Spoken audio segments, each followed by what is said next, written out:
Hello class, welcome to another week of medical terminology. This week we're going to be covering chapter 8 in your book, which covers the cardiovascular system.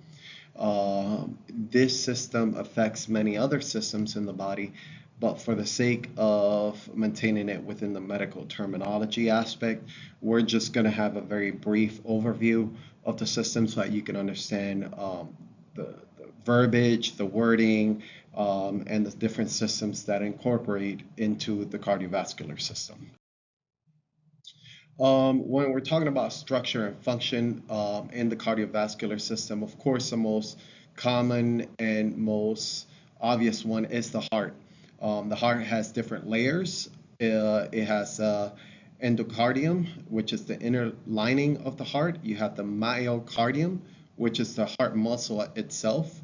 You have the epicardium, which is the top layer of the heart, and then you have the pericardium, which is a sac that holds the entire heart. Here we have a great depiction of the heart. As you can see, it has different things that we're going to go into, like the valves and the different blood vessels that affect the heart, but that's going to be at a later time, probably the next. As we continue speaking about the structure and function of the heart, it's very important that you are understanding of the way blood is transported inside of the heart and outside of the heart. It's very important that you understand that the heart has two sides, that the right side is considered the pulmonary side. This side of the heart is responsible for sending and receiving blood to and from the lungs in order to have that oxygen exchange of oxygen and CO2.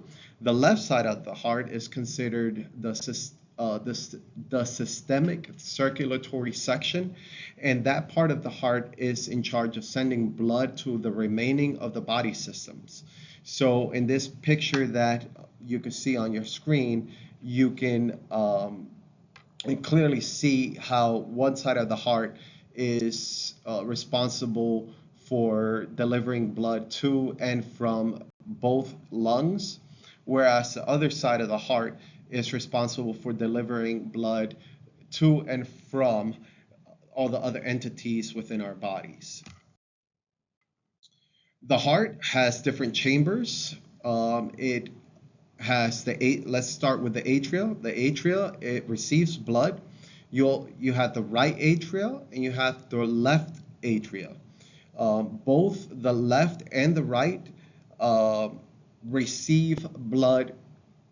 The right atria receives deoxygenated blood via the vena cava, and the left atria receives oxygenated blood from the lungs. Below the atria, you have your ventricles, which pump blood from the heart. So your right ventricle will pump blood to the lungs for oxygenating purposes, so the pulmonary circulatory system. And then your left ventricle would be delivering blood through the aorta to the remaining of the rest of the body. One way I like to think about it is I like to ride a lot of ATVs. So if you think of ATV, atria, we're going to talk about valves, but you have your atria, your tricuspid valve, and then your ventricles, ATV. And then you have your tricuspid and your bicuspid valve, which we're going to address here in the coming slides. As promised, here goes the valves. The purpose of the valve is to prevent backflow of blood. The tricuspid valve from the right ventricle into the right atrium. So, like I said, you have ATV. So the tricuspid valve is mostly in charge of preventing blood to flow from the right ventricle back into the right atrium, okay? So let's look at this image that we have on the screen right now. We have the left atrium, which is right here, which is receiving blood from the pulmonary veins, okay? From the left atrium, it's going through the through the bicuspid valve. Here they're going to call it the mitral valve, but either or, bicuspid valve or mitral valve will work just fine. But it goes through that valve into the left ventricle. On the opposite side, you have your right atrium, which is receiving blood from the superior and inferior vena cava, and then it's going through the tricuspid valve into the right ventricle. Okay? It's very important that you guys start getting familiar with the way that blood flows in and out of the heart. It is going to make understanding the circulatory system that much more easier, and it'll just make that much more sense. Okay? As we continue speaking about the cardiovascular system, it is imperative that you understand the importance of the blood vessels and how each one correlate within the system itself. We'll start off with the arteries. The main purpose of arteries is to carry blood away from the heart. They carry oxygenated blood except when dealing with the pulmonary artery, because the pulmonary artery obviously is going to be delivering deoxygenated blood. They have a strong muscular walls to withstand the surge of blood at each heartbeat. The next blood vessel we would like to discuss is going to be the capillaries. Capillaries are microscopic vessels that are composed of endothelial cells. The main purpose of them is to join arterial system with venous systems. They have very thin walls, which allow them to do that exchange of oxygen and CO2, which is yet again why these are the blood vessels that are surrounding those lung tissues that we've discussed in previous slides, because these are the blood vessels that facilitate that transfer between oxygen and CO2. Finally, we could address the veins. The main purpose of the veins is to carry blood to the heart. They mostly carry deoxygenated blood, once again, with the exception of the pulmonary vein, because the pulmonary vein is returning blood to the heart from the pulmonary system. Therefore, that blood is oxygenated. But with the exception of the pulmonary vein, the rest of the body will be carrying deoxygenated blood via the veins back to the heart. They contain valves to help return of blood to the heart. The reason they have valves is to make sure that we don't have blood going backwards. So there'll be different valves in different parts of our body, very specifically in our outermost extremities. So our hands, our arms, our feet, our legs will have these valves that are going to prevent that backflow in the veins. Just like previous slides, this slide deck, I have provided you guys with a very informative video that will hopefully help illustrate the way the cardiovascular system works in a very fun and unique way. Anyway, without further ado, take it away. Did you have breakfast this morning? Did you ever wonder after you eat breakfast and your food is digested, how is that glucose getting transported around your body? Or as you take a breath in, how does that oxygen get transported around? Or when you exhale, how does that carbon dioxide get transferred out? Are these only questions I pondered during breakfast? Maybe. But your circulatory system is absolutely fascinating and highly involved in this. In this short intro video of the circulatory system, we will mention some basics about its functions and trace the pathway of how blood travels through your heart. But please know before we get started, there are gigantic textbooks on the circulatory system itself. So, obviously this video is just an intro. We're going to first talk about blood, the medium of how we transport glucose and gases. As we mentioned in our body systems intro video from many years ago, there are some misconceptions. Human blood is red, and always red, although the shade of red can vary based on how much oxygen is in the blood. Veins and arteries are often drawn in diagrams as blue or red to show whether they have lower or higher concentrations of oxygen. But that's just how it is used in most diagrams. It doesn't mean the blood or the veins or the arteries are actually that color. Veins that you see under your skin may look blue or green, but that involves the way they appear under the skin, and the reason for this would make a great physics topic, but I digress. Human blood has a lot of functions. It maintains a certain pH, temperature, osmotic pressure. All of this is very important for homeostasis. It transports things like hormones, nutrients, and gases, and it's made up of different components.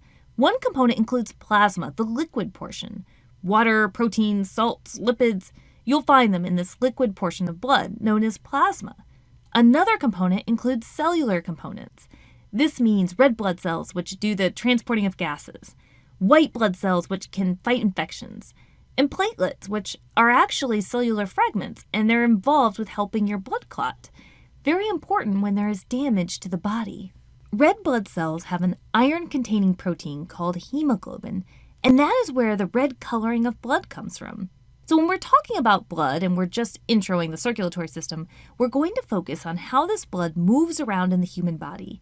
Human heart anatomy observes the heart divided into two distinct and separated partitions, a deoxygenated or low oxygen partition and an oxygenated partition. There are some human congenital heart conditions that can result in this oxygenated and deoxygenated blood mixing, however. More on that at the end. Arteries carry blood away from the heart. Think A for away. Arteries are typically oxygen-rich, but there are exceptions. Veins generally carry blood to the heart. Veins typically are oxygen-poor, but there are exceptions. Capillaries are small blood vessels, and it is at the capillary level where oxygen is delivered to organs and tissues and where carbon dioxide will be picked up to travel back to the lungs. So looking at this heart, the right side, and that's the person's right, so for you it will look opposite, pumps deoxygenated blood, and the left side pumps oxygenated blood. We can also see four chambers, the right atrium and right ventricle, and the left atrium and the left ventricle. I like to remember that A comes before V in the alphabet, so that helps me remember the A's for atria are at the top of the heart, V for ventricles are at the bottom of the heart. Atria also have thinner walls than the thicker-walled ventricles. The heart also contains valves, which we'll see when we get to tracing the pathway of blood. The valves are one-way structures that help separate the chambers and also prevent backflow of blood. Ready to take the adventure of a lifetime? An adventure tracing the pathway of blood through the heart? We're going to start with blood that is in a human toe. This blood is deoxygenated. It needs to get to the heart so that it can be pumped to the lungs to pick up oxygen and then be spread throughout the body.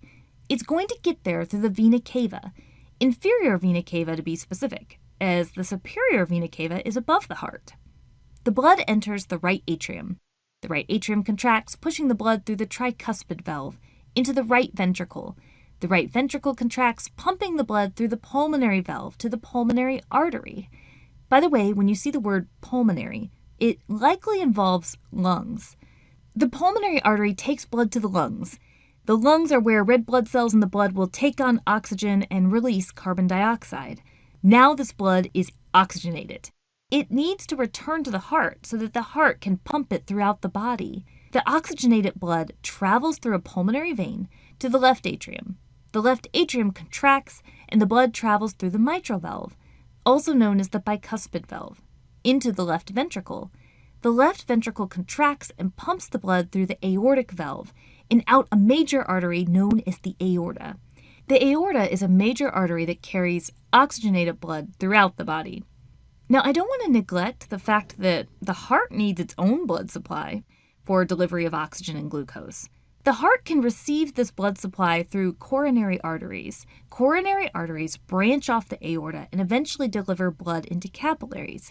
These capillaries deliver oxygen and glucose to the heart.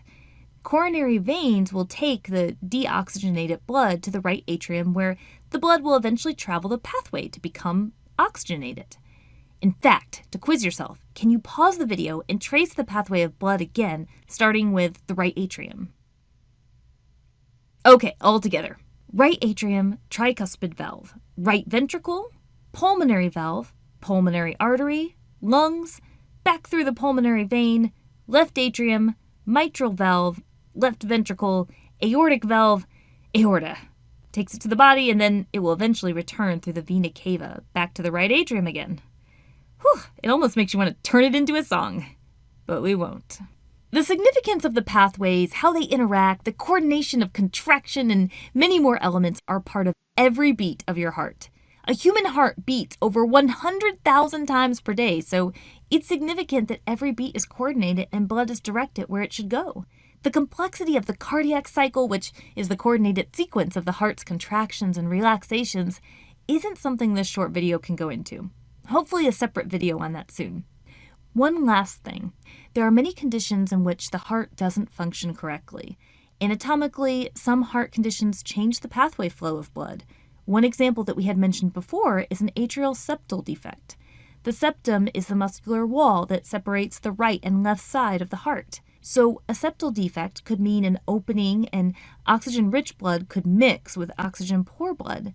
Depending on the size, this can cause further problems, such as an abnormal heartbeat, stroke, or potentially heart failure in severe cases.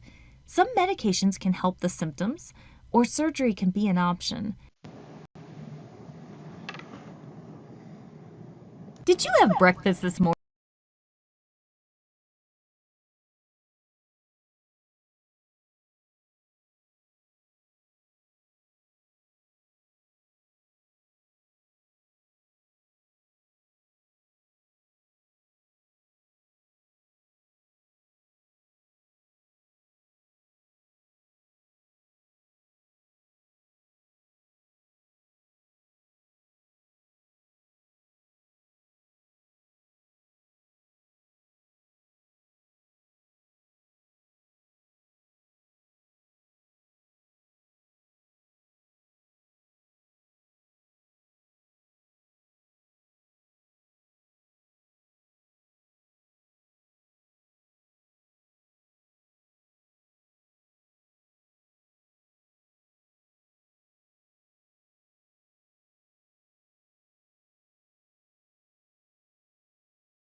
All right.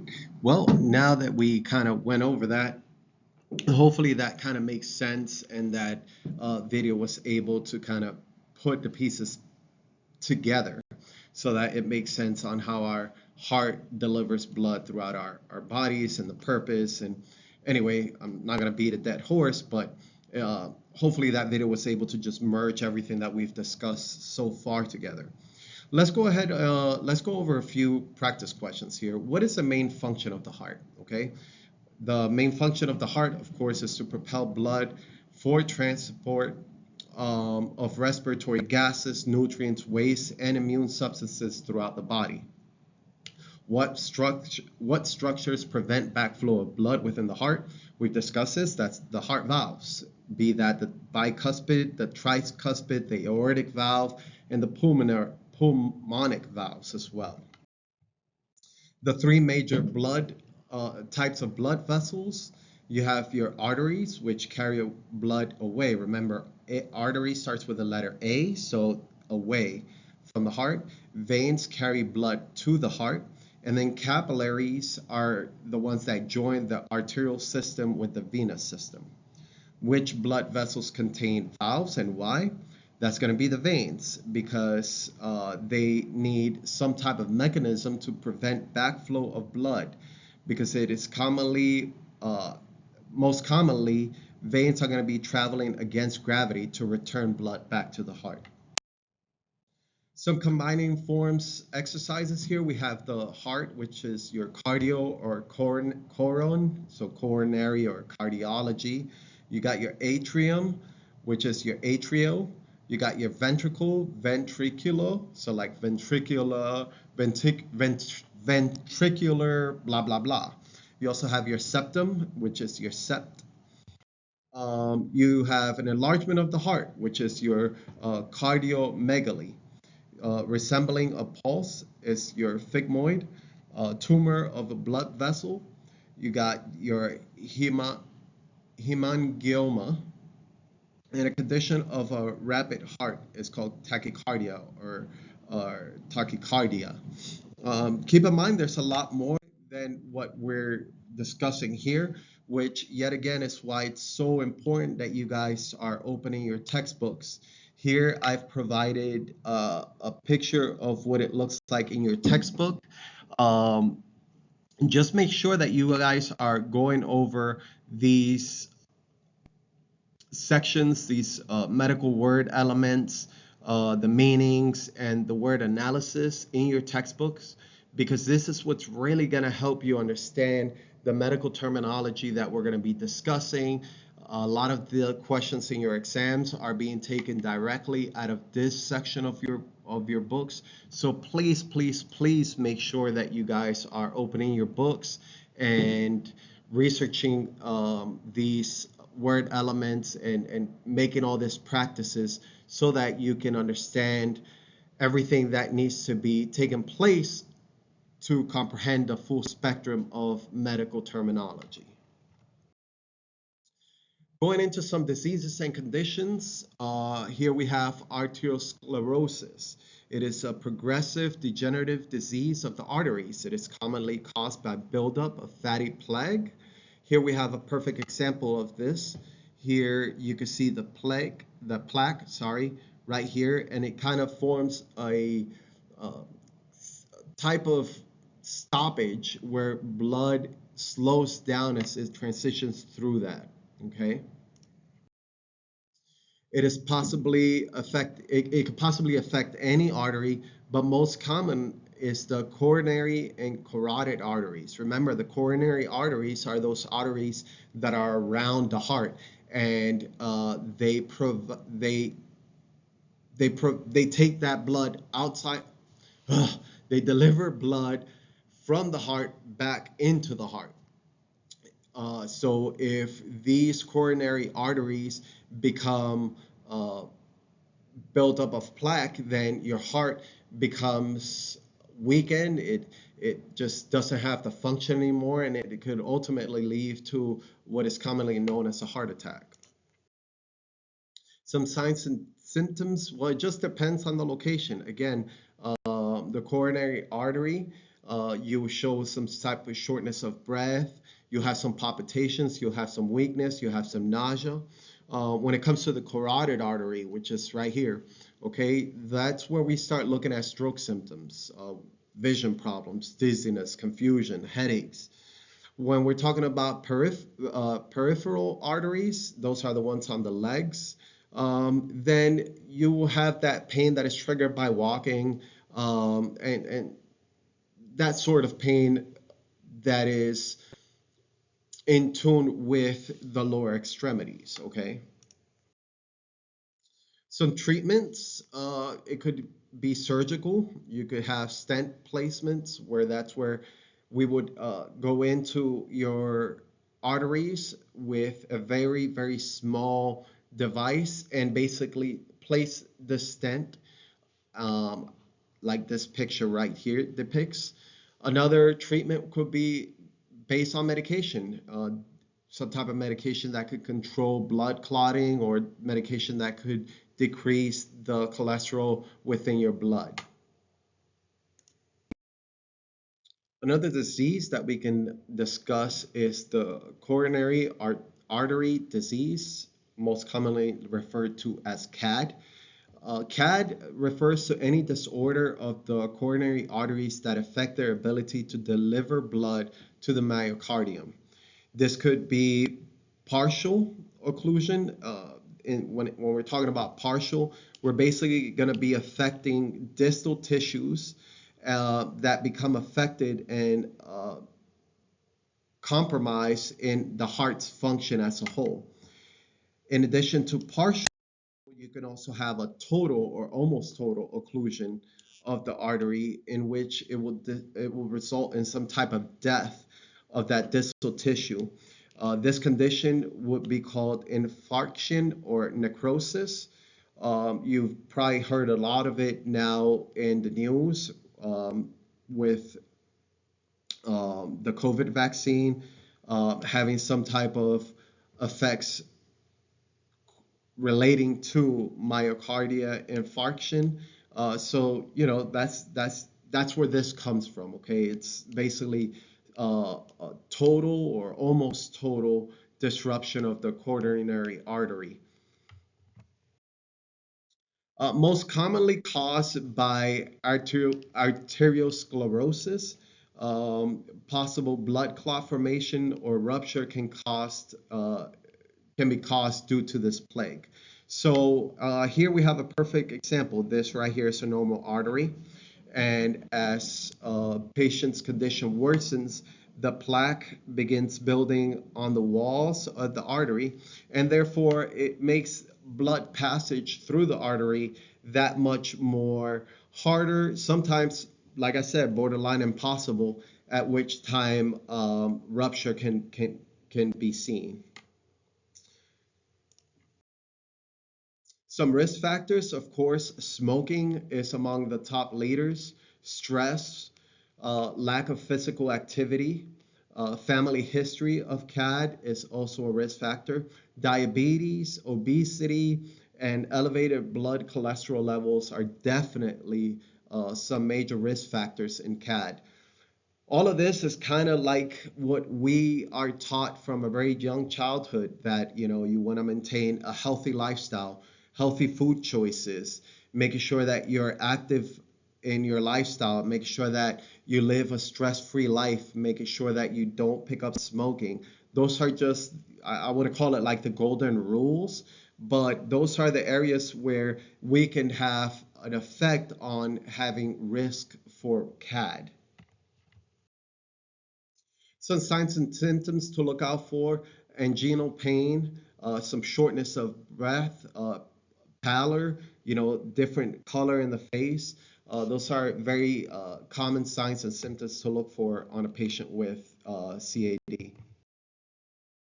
Some treatments, of course, some easiest is lifestyle changes. If you're smoking, stop smoking. If you're eating, high fat diets, well, maybe refrain from those.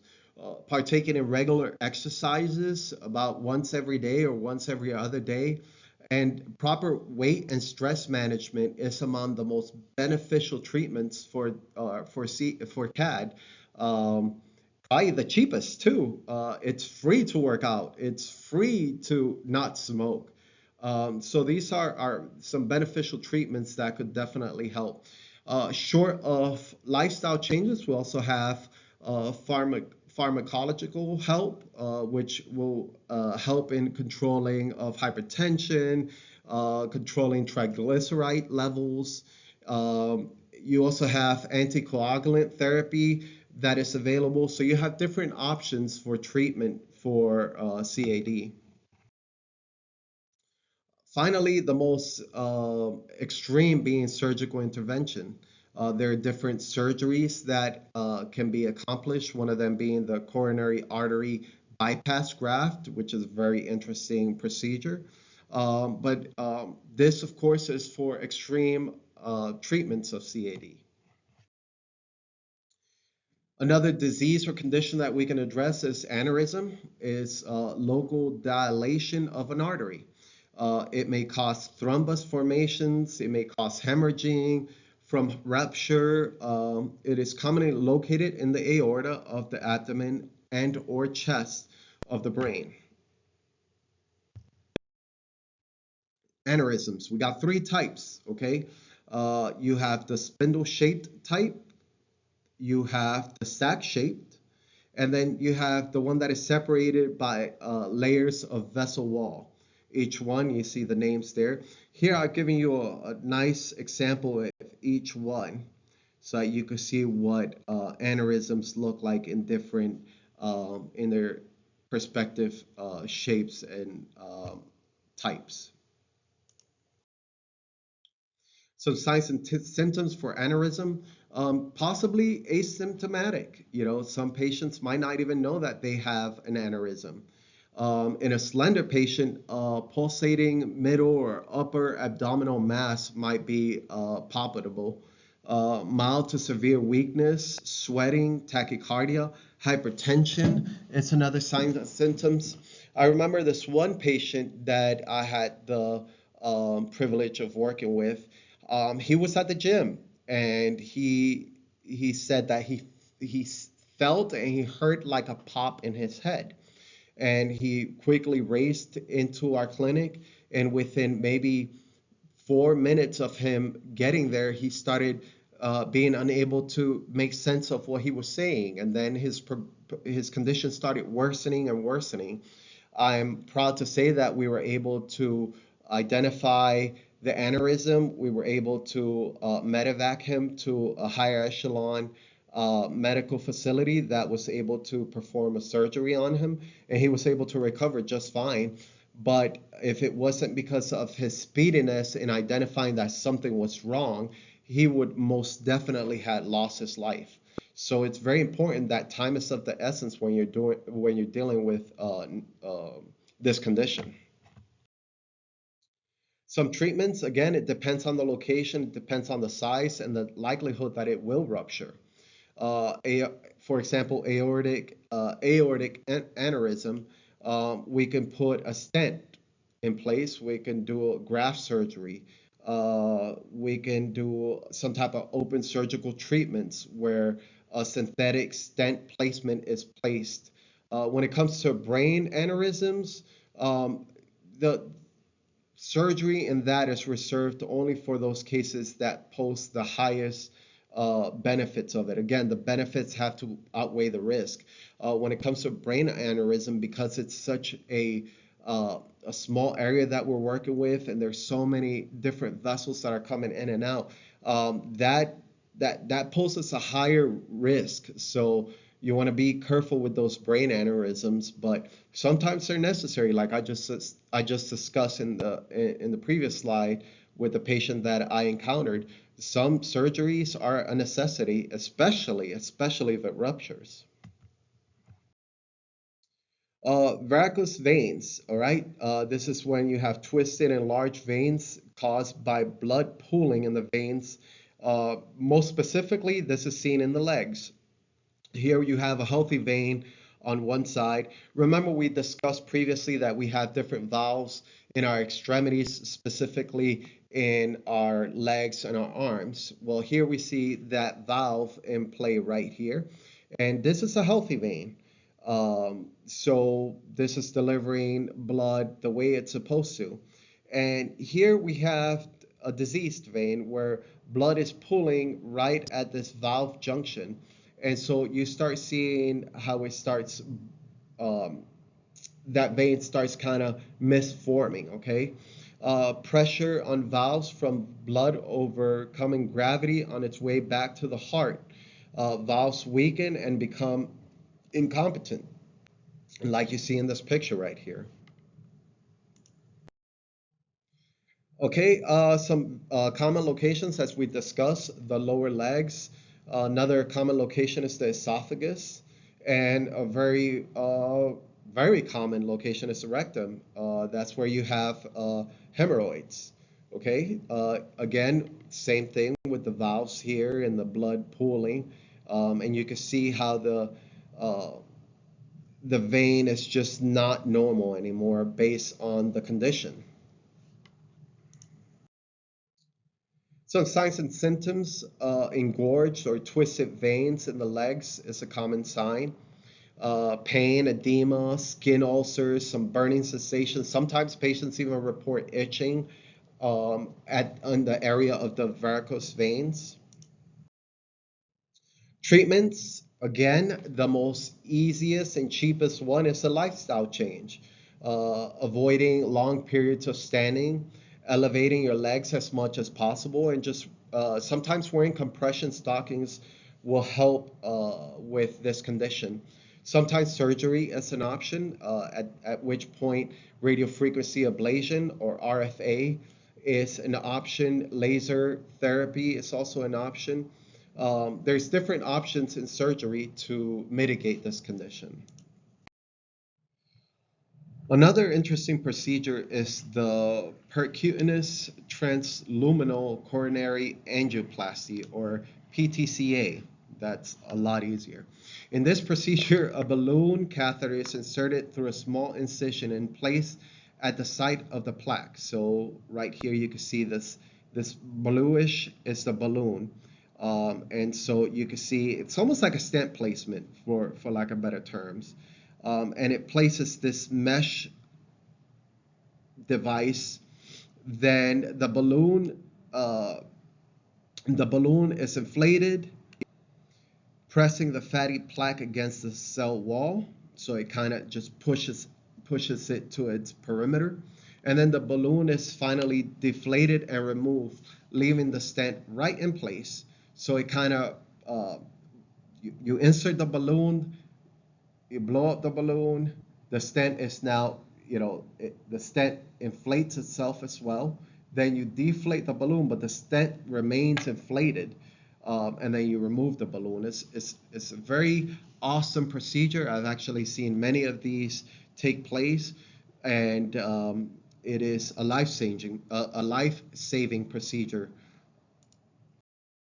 Another procedure that we can address is the carotid artery ultrasound. This is a painless screening test that is used with the ultrasound machine to produce images of our carotid arteries. It is most beneficial when we're trying to identify any type of blockage that exists within a carotid artery, and it is a great tool in order to identify patients that might be at high risk of a stroke, okay? Another procedure we can speak about is the endarterectomy. In this procedure, it is actually used to remove plaque from the inner lining of the carotid artery. You can see in this illustration here. Okay, an incision is made wherever the artery is, and the removal of the plaque is achieved, and then you suture the artery back on. Very simple procedure, but believe me, it is not this simple. It is not this easy. We could talk about the ECG, or electrocardiogram, or EKG. This also, yet again, another painless procedure. It is very non-invasive, and it's used to test and record the electrical impulse of the heart using electrodes placed strategically throughout different parts of the body. Impulses are then displayed on a line that traces and tracks on a piece of paper with stripes and dips called waves. Wave interpretation identifies different cardiac irregularities. In this picture that I've provided you guys with, you can see how the different parts of the EKG depict different events within the heart. So you see in the P wave here is when this anode is identified. You have your QRS wave, and as the QRS wave begins, you can see that's when this part takes into effect. And then you have your T wave. Different parts in the ECG are used to identify different portions or different time lapses of the heart's rhythm. So every heartbeat, there's a reason for it, and that's where the ECG monitors it, and it identifies any irregularities within your heart's beat. You also have the Holter monitor ECG. This records electrical activity for 24 to 48 hours. This is something that patients typically will take home and perform a nonstop ECG for whatever the doctor dictates the time being, be that 24, 48, 72 hours. But it's basically the same thing as the ECG, just for an extended period of time. The ECG stress test, this is when a patient undergoes ECG while the body is in motion. A lot of times these tests are performed during some type of activity in an elliptical or row machine or something to that extent that puts the body in motion and produces some type of stress on the heart. And that way, a provider is able to monitor how your heart reacts to action or the request for action from your body. You've probably seen this a lot in music videos. I believe 50 Cent once had a video of him undergoing a ECG stress test. I'm not sure why, but anyway, that you've probably seen a lot of this in the media. You also have the ICD, the implantable cardioventricle defibrillator. This is a device that is implanted in a patient that is at risk of developing arrhythmia. It monitors the heart rate and corrects any tachycardia or bradycardia that might take place. It delivers a jolt of electricity to restart the heart if it stops. I don't know what else to say other than what's on the slide on this. It's a very interesting device.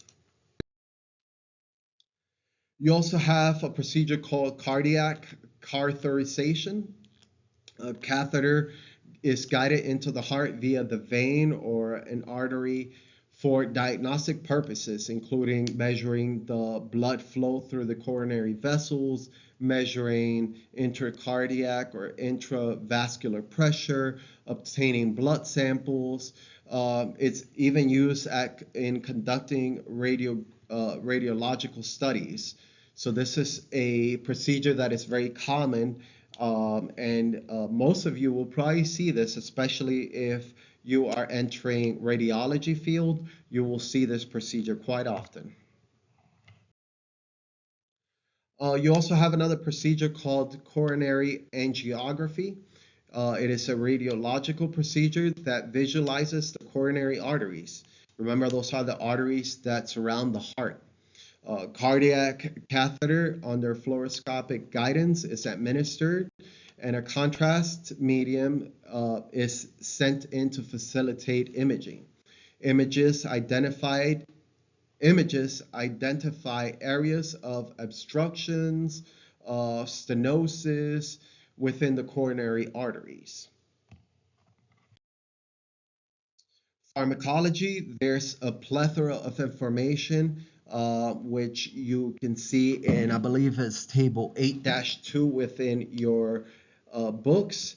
I strongly encourage all of you to refer to this table, look at the different medications and what they're used for when dealing with the system. All right, that's all I got for this week. I will see you next week as we discuss the next chapter in medical terminology. As usual, if you have any questions, I am here. I'm available via email or remind us. Make sure that you guys are staying on top of all your work, that you're filling out whatever needs to be done on F.A. Davis's website so that you guys could get full credit. Try not to wait till the last minute to complete those assignments, as the midterms are just literally right around the corner.